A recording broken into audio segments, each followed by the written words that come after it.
Hello दोस्तों, स्वागत है आप सभी का हमारे चैनल पे।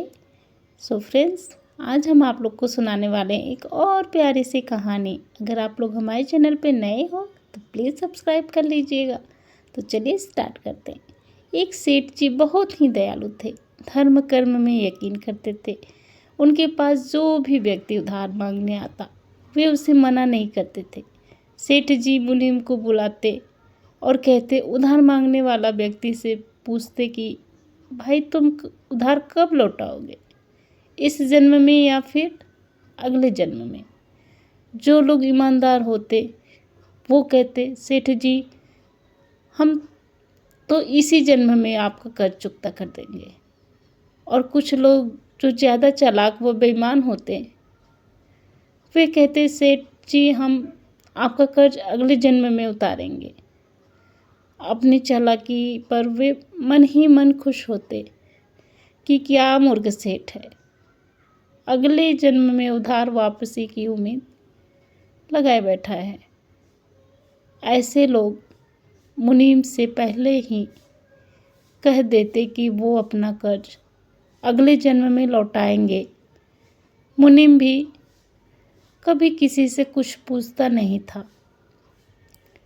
जो जैसा कह देता मुनीम वैसा ही वही में लिख लेता।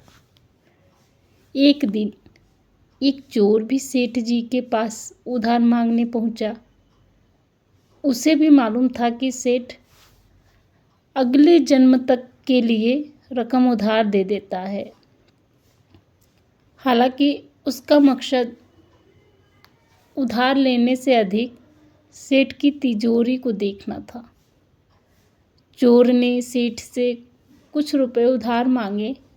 सेठ ने मुनीम को बुलाकर उधार देने को कहा।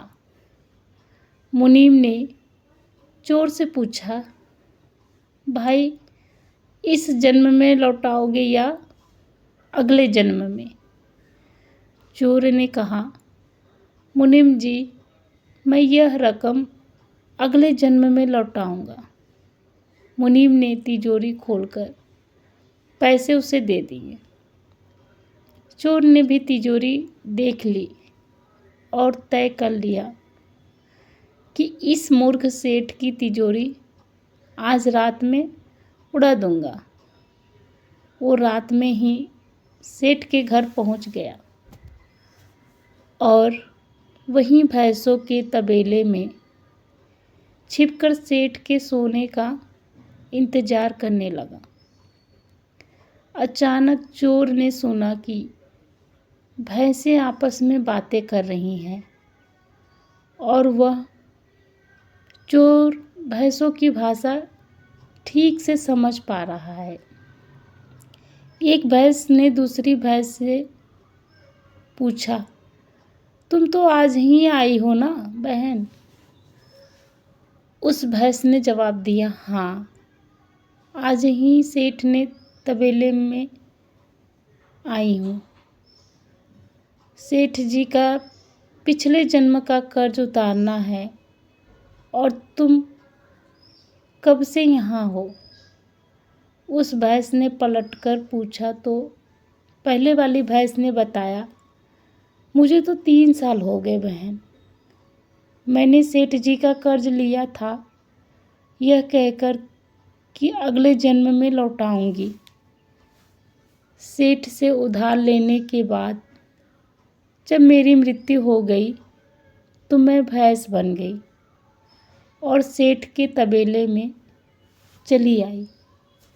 अब दूध देकर उसका कर्ज उतार रही हूँ। जब तक कर्ज की रकम पूरी नहीं हो जाती तब तक यहीं रहना होगा। चोर ने जब उन भैंसों की बातें सुनी तो होश उड़ गए और वहाँ बंधी भैंसों की ओर देखने लगा।